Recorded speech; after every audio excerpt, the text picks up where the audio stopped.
Hello and welcome to another episode of Patents TV. I'm your host Jeff Bond and this is episode 63. It's also our first episode of the 2015-2016 season. I'd like to introduce Daniel McNulty, our Patents Director, and Kelly Suding, the Data and Network Coordinator. They're going to share with you some information about patents and some of the expectations that you can expect from what we have to offer. And we have a lot to offer, so we'd really like to share that with you, and I'd like to turn it over to Daniel and Kelly at our studio. Thanks, Jeff. So we're here today to talk about expectations, and particularly high expectations. And it's a term I hear a lot, and it's probably a term I even say a lot, but what does it really mean? What do we really imply when we say to have high expectations, or when we tell someone else they should maintain high expectations with their students, for example?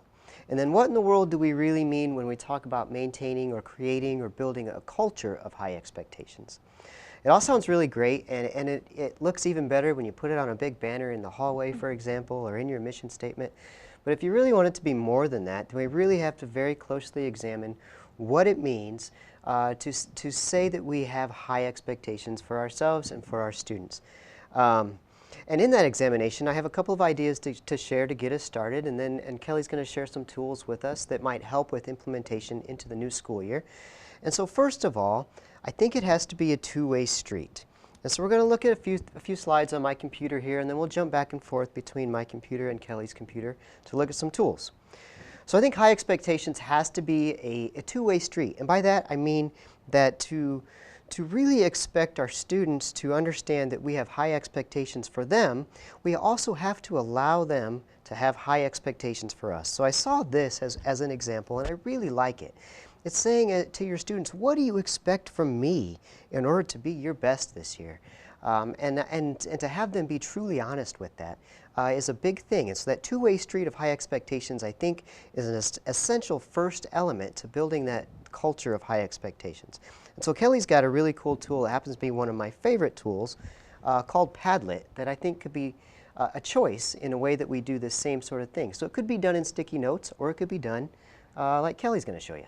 Yeah, so this kind of just replaces the sticky notes, like the picture that you just saw. So Padlet is basically just a wall. Like, you can change it to make it look like a corkboard or a whiteboard, whatever you want to do, and it's free. And basically, it allows students to contribute ideas or questions that they have anonymously. And so each student just has a code.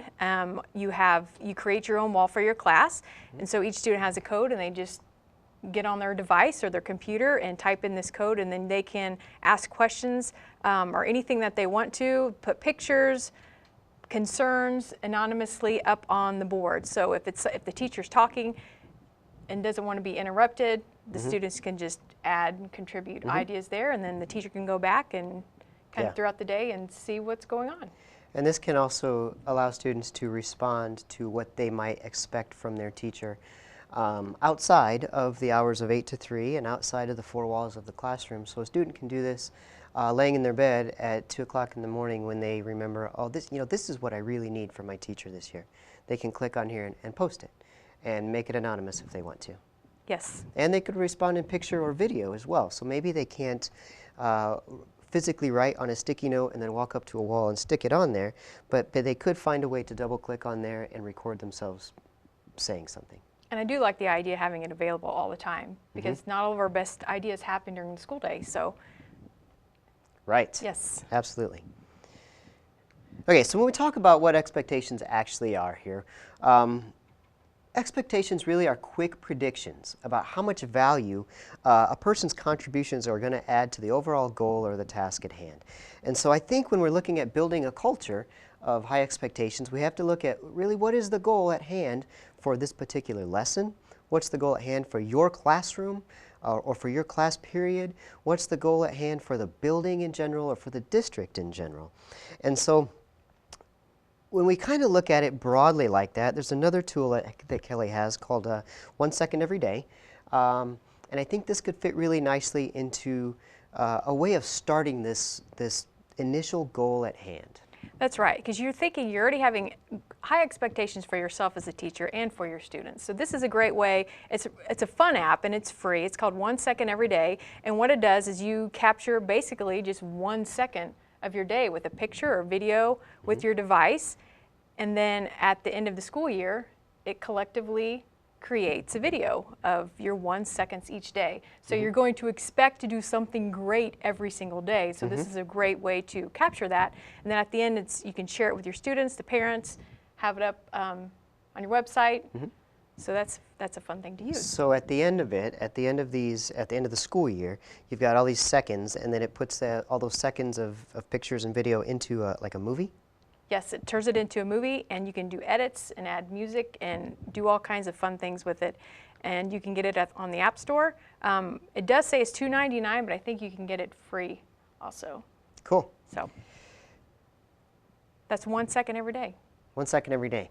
I like it. So immediately setting some high expectations for students that every single day we're going to have at least 1 second of something great, and involving the whole class in that. So it could be an opportunity for students to take pictures of something that they're doing, and then everybody votes on the one that we're going to use, or it's a whole class thing and make it more of a team effort. But I think it could be used in lots of different ways, and really sets the opportunity for some high expectations. So I want to talk a little bit more about some specific things that Pattons and the ICAM does in the state. And so when we're looking at maintaining high expectations, I like to always look at the concept of accommodations versus modifications.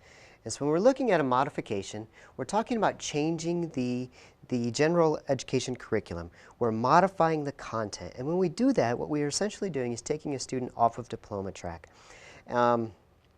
As opposed and lowering the expectation. So when we modify a student's general ed curriculum, we are taking them off diploma track and effectively lowering our expectations for those students.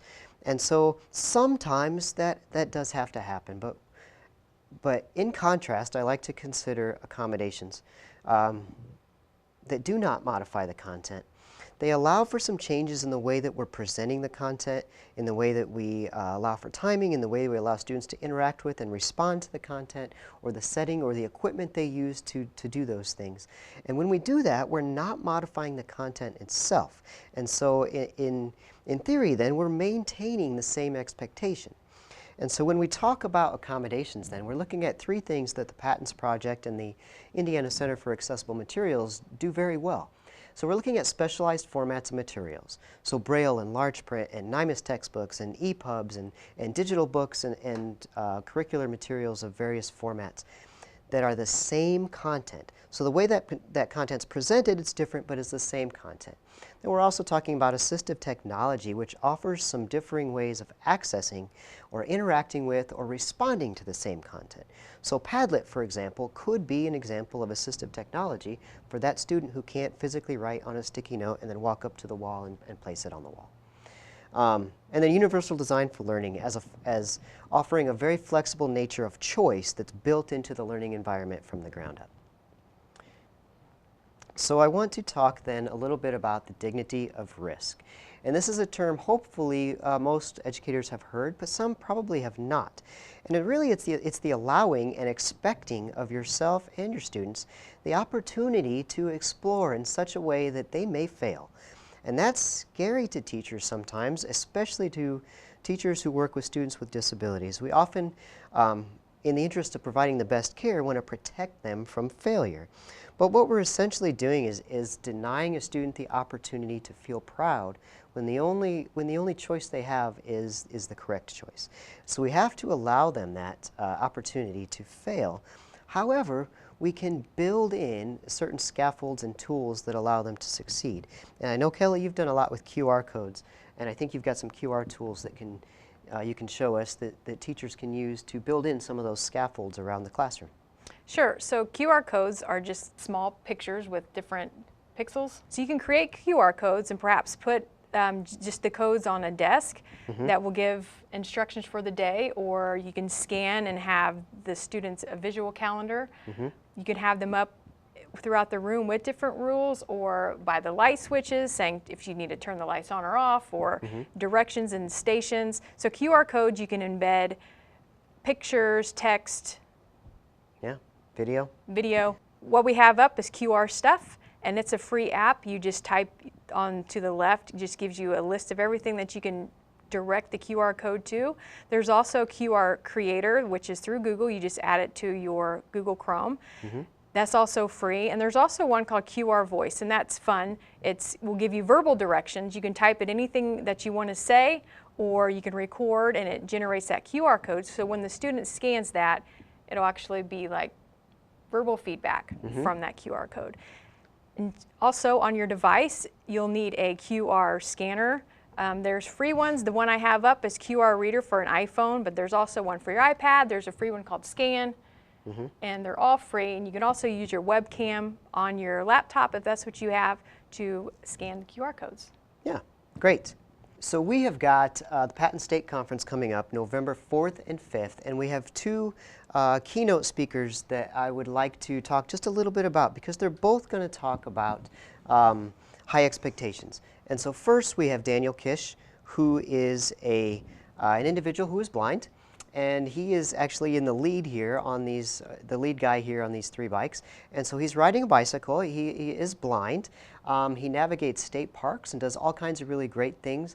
And he is not afraid to crash on that bike, and he has crashed, and he'll tell stories about crashing. But he'll talk about the expectation that you can do this, and you're going to fail, and you're going to crash now and then.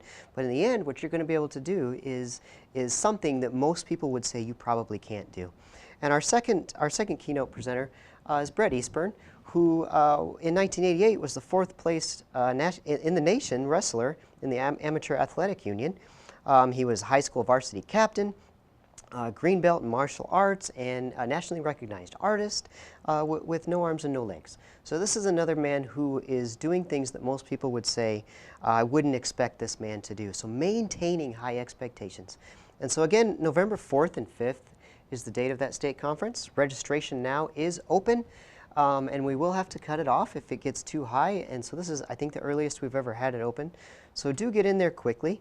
And then to kind of close up, I would like to go back and just kind of to reiterate a few things so that all students will access, participate in, and respond to the same content that the other students are, but in varying ways. So as we consider accessible materials, assistive tech, and UDL, contact us for help on those things. We're happy to help make those things happen. And that all students are accountable for their behavior, while there may be varying reasons for their behavior. And so this is where things can come in, like the QR codes that Kelly was talking about, so we can build in social stories around the classroom, we can build in prompts and things like that for students. And then that there's really no pride in making the right choice if the only choice that students have is the right choice. And so allowing them that opportunity to fail.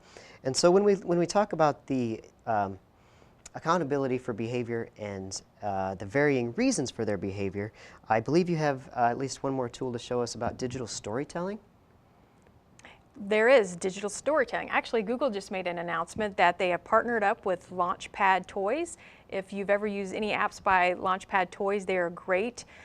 So, since they've collaborated with Google, all of these apps are now free for students, and it's amazing storytelling apps that, well, it says empowers kids to draw, animate, narrate, and record their own cartoons. You just have these little figures you can move around, and you could talk about this. You can create social stories this way, create about what you did, kind of show what you know. And then the next one is called Tell a Story, which is really fun, especially for those students who are extroverts and really like to show what they know in a way that's really fun. Pick your scene, write your story, and record your show. Cool, and I like this as a start of the year kind of thing too, where a student can come in and, like you said, maybe talk about what they did over the summer, which hopefully is going to involve some things that they're personally invested in and interested in and excited about, and give you some keys into what engages that student. And then you can maintain high expectations, because if that student's showing you what they know based on something they're already highly engaged in, you're going to have a better idea of where they're really able to perform. And so then the rest of the school year, when you're working on something that they're maybe not quite as engaged in, you can say, yeah, I really know what you're capable of, though, because you showed me when we first got back to school. So we are out of time, but I would like to encourage you to contact us for help with assistive technology and accessible instructional materials. and universal design for learning. So borrow things from our lending library. Contact us for training, professional development, and consultative services around these types of things. Get those materials, those accessible materials you need from the Indiana Center for Accessible Materials. Come to the Patton State Conference for lots of great ideas. So maintain higher expectations than you think are possible for your students. Contact us and we'll help you find a way to get there. So I hope that information is useful, and I hope you really share it with other folks. We really do want to get the Patton's name out because we offer a lot for the public schools throughout the state of Indiana. I also want to remind you that in episode 64, our featured solutions is going to be Adaptive Technology Resources Incorporated. They have a piece of software and app called Sonocent Note Taker. I previewed it a little bit last year, and we're going to go into a little more detail as to just what that note taker involves. So with that, I'm going to sign off. I want to thank Daniel and Kelly for their information.